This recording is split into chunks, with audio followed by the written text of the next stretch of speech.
Malemgi mafam kayamuk ta mahusagi khal kairakpadagi mioiba amadi thawai panbasina awaba chaiting kayamuk mayuknabagi chang nongmanombagi hengalakli. Oirakliba phibam masina maram oiraka haukiba sahising amadi chatliba sahi asida ka hena saba ka hena ingba ka hena nong tadabadagi ikang thokpa amadi akanba nonglai nungsit mioiba kayagi thawai manghankibagi pausing leptana tarba helakli. Aduga nonglai nungsit amadi ising chawna mioibagi punchi luanina lanthung kayamuk manghan takhankibagumna ka hena sabadagi misimina thokpagi changsu malem asida nongmonombagi hengalakpana maram oiraga hojik thawai panba jibasing maruoina mioibana hingba ngamloidabagi haibagi mipaiba pokpagi changsu nongmonombagi hengalakli haibida haibana mathokloi khalli. Asigumba kaya asina mioibana mahausagi oiba lairembida singnarobagi mahinani haibasi ngasigi malemgi miyamna khangnadun lairibani. Amaramda haukiba sahi kharagi mamangda oiramba malemda saramba changdagi hengalakkhaba matungda haukiba sahi mangarom asida changchata Celsius degree 1.5 hengalakpana maram oiraga mioiba khunaina chekshindaba yadabagi phibam amada lakli. Nakalamromda malemgi mioi million mangarom kham theng sabadagi awaba chaiting phangnaduna hauji hingbada awaba mayuknabagi pau tan naklib asimak mioiba khunaidi yamna luna lawdaba yaraktraba pawam oirakli.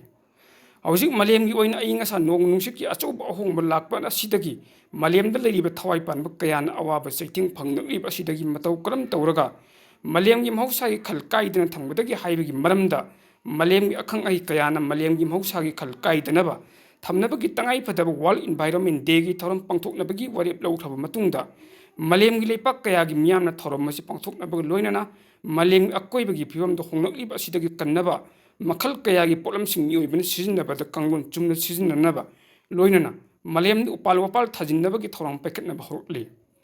Maruoina malemgi leipak kayagi mafamda ama oikhraga Manipur dasu mahusagi akoibagi phibam kannaba amadi lamdam asidagi umang wamang kokthokpa thingbaga loinana lamdam asigi chinga masung tamda upal wapal thajinbagi thabak chattabagi tangai phadaba kaya leiri.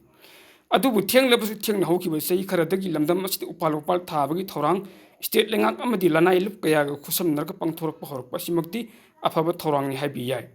Amaromdana Manipurgi chingi lamda umang wamang kokthoklaga popi thabagi thawngsing kayamuk chathakibana maram oiraga Manipurda sahi khara asida ayingasa nongnungsikki phibamda yamna chawna ahongba lakpadagi lamdam asigi miyamna ising ichaw amadi ikang thokpadagi awaba mayuknaba horakpagi mathakta Manipurda chatliba sahi asida mahausadagi sabagi chang khanghen hengalakpagi wafam kaya mari leinaba loisangna lamdam asigi miyamna khanghanlakpaga loinana state asigi miyamna sabana maram oiraga awaba chaiting kaya horli.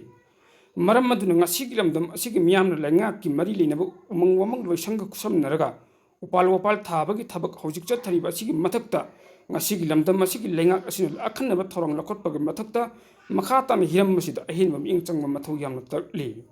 Channel asibu subscribe, like, share amadi comment tawbiduna support tawbiyu haizari. Impact TV na dombo thagachari.